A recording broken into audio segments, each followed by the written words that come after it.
everybody, welcome back to my channel. It's your girl Whitney, and today I'm coming at you guys giving you a little bit of a 2020 update, you know, as if we need it, but apparently here I am going to be talking about 2020.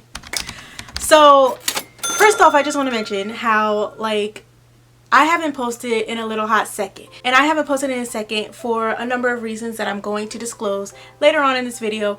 I'm not gonna make this super duper long, but I'm just gonna get right to the point. So basically, I just want to say thank you to the people who have emailed me saying like, where you at, like I need your videos. That honestly made me feel so amazing when I was going through, you know, or as I am going through the shit that I'm going through.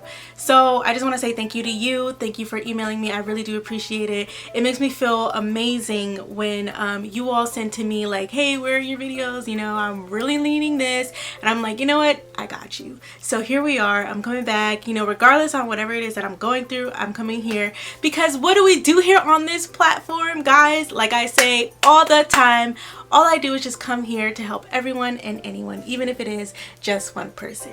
So while we're getting all that out the way, don't forget I do have a segment here on my channel called A Writer's Scope, where you send to my email whatever advice you need, and I will hopefully give you the best advice possible. So 2020, do we even really need to talk about it? These last, I guess 9 months. Yeah, these last 9 months roughly have been terrible. It's horrible. Like, just get this whole thing over with. The way that I have been affected by 2020 is pretty much how everyone else has been affected, and then some. Like, I don't know if I'm probably gonna get specific, but not too specific. Like, you know, let's just get into it. So I'm coming here to be vulnerable. I know that, like, well, okay, let me say this. I didn't think anyone would notice me not posting for a minute. It made me feel special that somebody noticed. So I just want to come up here and give you guys a life update. So my life update, you know, like, I hate being inconsistent. I hate not working as hard as I absolutely can.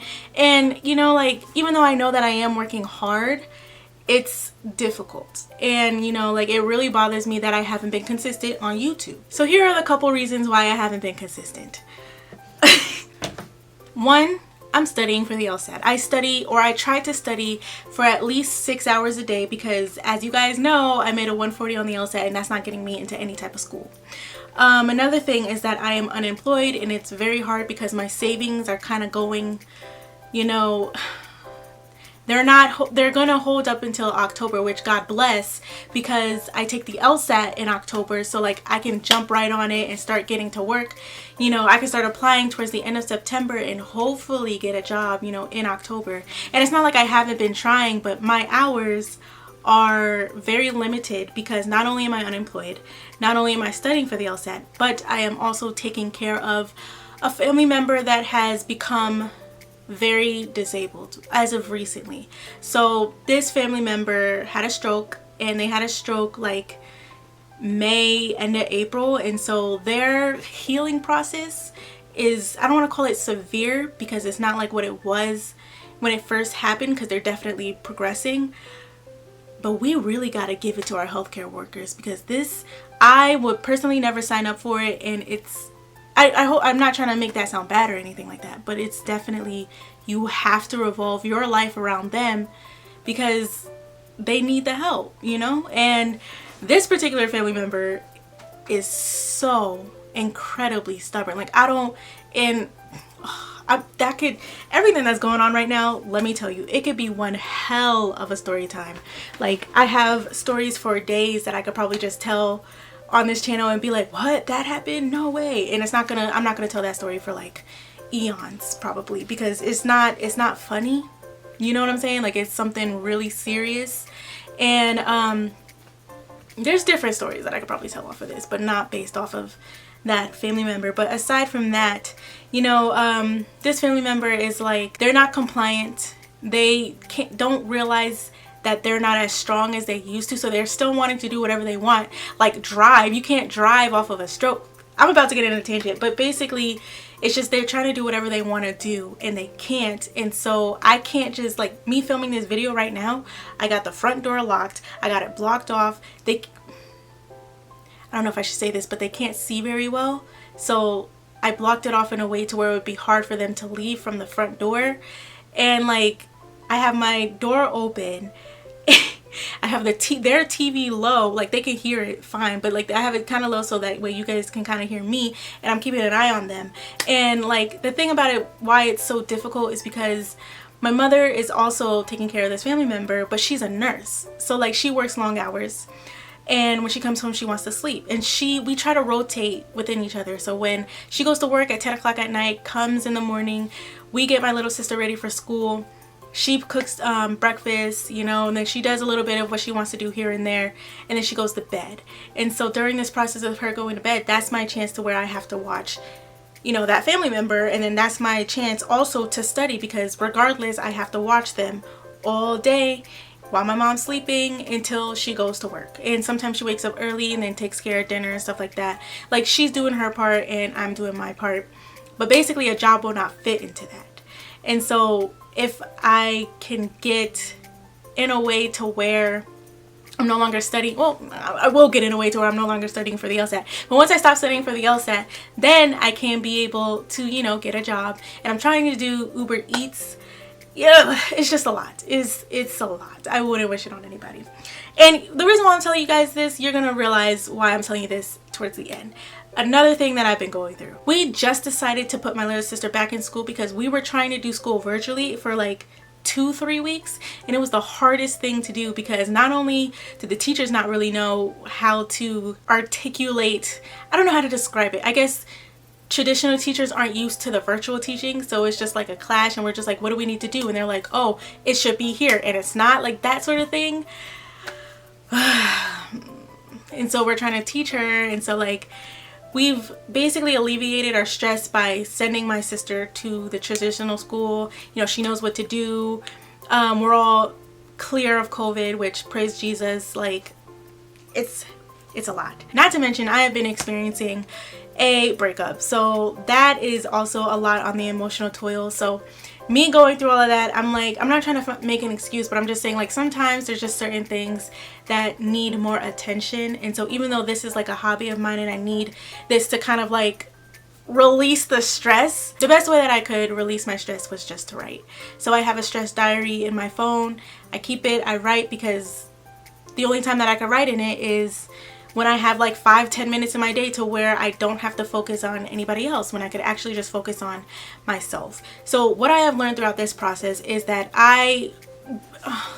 above everything, I need to 1000% stay busy. And I don't want to say, like, that might sound bad, so hear me out when I say this. When I say for me it works to stay busy, I don't focus, I don't harbor, I don't become depressed by everything that's going on. Of course I allow myself to get through the emotions, and of course I have to be realistic about what's going on and what I can and cannot do in this moment because of the different outside factors that are affecting me and my family.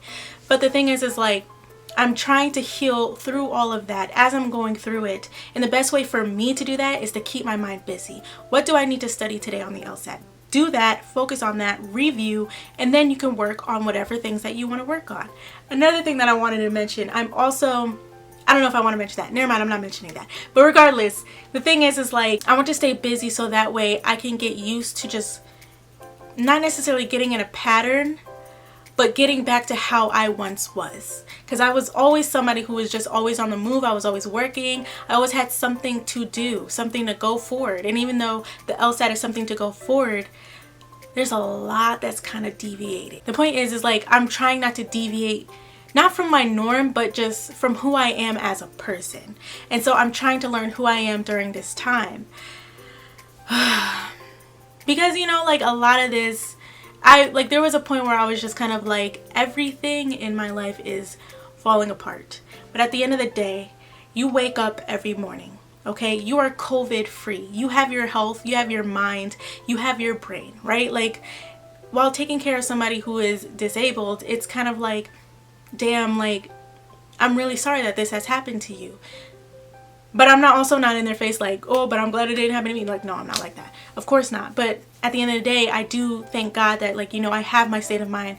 My family is, you know, healthy. Like, I'm happy that I have the connections and the friendships that I have.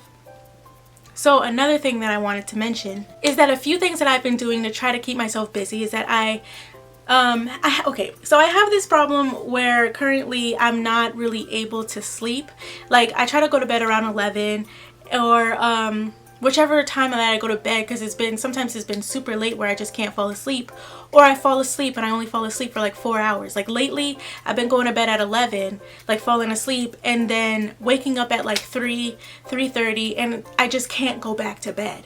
And then by the time I'm like trying to force myself to go to bed, or I'm trying to get myself tired again, or like where I actually feel tired, is like 6-7 o'clock, and I'm like, that's the time that I wanted to wake up. So I try to wake up early regardless on if I get sleep or not, because I feel like it'll probably make me tired later on, so that way I can be able to sleep throughout the night. And so I get up early, you know, I get myself dressed, I get myself ready, I get myself presentable, even if I'm not going anywhere, even if I'm just gonna go on a walk. Like, I just try to dress up so it seems like I'm about to do something, because in hindsight I really am. I'm about to go study. So I just realized that I forgot to put in my mic, so if my audio was weird, I apologize for that. But however, let's just get right on into it. So, you know, at the end of the day, yes, I am going to do something. I have to take care of the house. I have to do my duties as somebody who is now taking care of another adult. So one thing that I just want to say to everybody who's going through what I'm going through more, going through whatever, because we're all, at the end of the day, we're all going through something in this 2020 crap. Like, I don't even know what to call it. Like, we're all going through a lot. So one thing that I want to give to you guys, and one thing that I want to share that's been kind of like helping me a little bit along the way, is to don't ignore what's going on. You have to keep going forward, and you have to grind. You have to remind yourself, you know, there is a purpose as to why you're wanting to work this hard. But not even that, like, it's going to, I don't want to say it's going to blow over, but it's going to get better. Like, that's one thing that I'm kind of focusing on, because like, my life is not going to forever be this way. You know, none of our lives are going to forever be this way, because I know that we're working towards a new norm, but that doesn't mean that we ourselves have to completely become depressed or completely lose who we are at the end of the day. This is really the time to focus on who you are and what sort of energies that you're going to allow into your inner circle, because I mean, just being real, after this whole year, are you really about to tolerate, you know, other people's negativity? Come on. I know I'm not. Like, listen, I'm not about to get played anymore. Like, I'm good. It sucks, you know, and we all know it. So another thing, and then I'm going to close out this video, that I wanted to share with you guys is a few of my affirmations. Because even though, I might have said this already, but even though this whole year is ridiculous, that doesn't mean that we have to deviate from our goals. That doesn't mean that we have to deviate from the people that we want to be, the success that we want to achieve. That doesn't mean that we can't go for our careers. So I'm going to pull up my affirmations, and I'm going to read that to you guys. And you know, I really look at these, I say that this is going to work, however may happen in my life at the moment, it's going to work. You know, like, I really want this, and I'm working towards making sure that all of this comes true. And one thing that my sister says is, you know, faith without works is dead. And to make that a little bit more I don't even know if I want to say specific, because that just works. You know, you have to, even though we have a lot of faith, you have to move. You can't just sit and expect things to happen. So these are a few of my affirmations that I am working towards myself. Mentioned slightly in video. I'm just going to mention it all. So 1, I will get into law school with a full ride. Oh, one thing that I should mention, even if like you don't. So, okay, this is what my sister told me. She had affirmations, and she had, you know, for passing the bar, I don't remember what score that she wanted to go towards, but she worked towards getting her goal, and she was 1 point away from getting her goal. So my thing is like, yes, I'm working towards getting a full ride scholarship into law school, but even if I don't get the full ride scholarship, I'm getting into law school. So this is what, like, and she also told me we kind of view ourselves, how should I put this? Sometimes you might lower the bar for your goals because you don't think that you can achieve them. You don't think that you're the one to achieve them, nor do you think that you have the power to do so once you get in that position, right? Like, you can't do well in it. You don't think you're good enough. All of this imposter syndrome. And, you know, like, you selling yourself short. Why can't you do it? Why can't you become this person? Why can't you get a full ride with a 2.7 GPA? Like, why can't you? Why aren't you trying for that? You aim high, and then if you miss, that's okay, because you're not selling yourself short. Don't aim low and hit. So this is what I'm getting. This is what I'm doing for my affirmations. 1, I will get into law school with a full ride. I will get a job by 2020 summer's end. Okay, so that one didn't work. I will start law school fall 2021 because, you know, I can't start this year. My relationship will not fail. We will get married and live happily with each other and remain happy as we build a family/legacy. I will make at least a 155 on the LSAT. And one thing that I do want to say here is that in my practice exam, I did hit that. So let's hope that I actually make that on the actual LSAT. And lastly, you are more than enough to accomplish these goals. With that being said, I just wanted to say that I hope I motivated you to create affirmations regardless on what's going on in this year. It's very hard. You know, like, don't try to sit there and be like, oh, this isn't nothing. Don't downplay the virus. Don't downplay this year, because this year has been tragic. So don't ignore that, okay? But I hope that I motivated you to create different affirmations for yourself, create different goals regardless on what's going on, you know, working towards yourself. Be selfish if you need to. And I'm not saying like being selfish is a bad thing. Sometimes, you know, sometimes it is, but other times it's not. You can put yourself first. So with all that being said, thank you guys for joining me today. Hopefully I will see you next week or the following week, whichever it may be. Thank you for joining me today. Follow me on my socials. It will appear on the screen or down in the description box below. Don't forget to give me a big like, subscribe to this channel if you're new, and I'll see you next time. Thank you.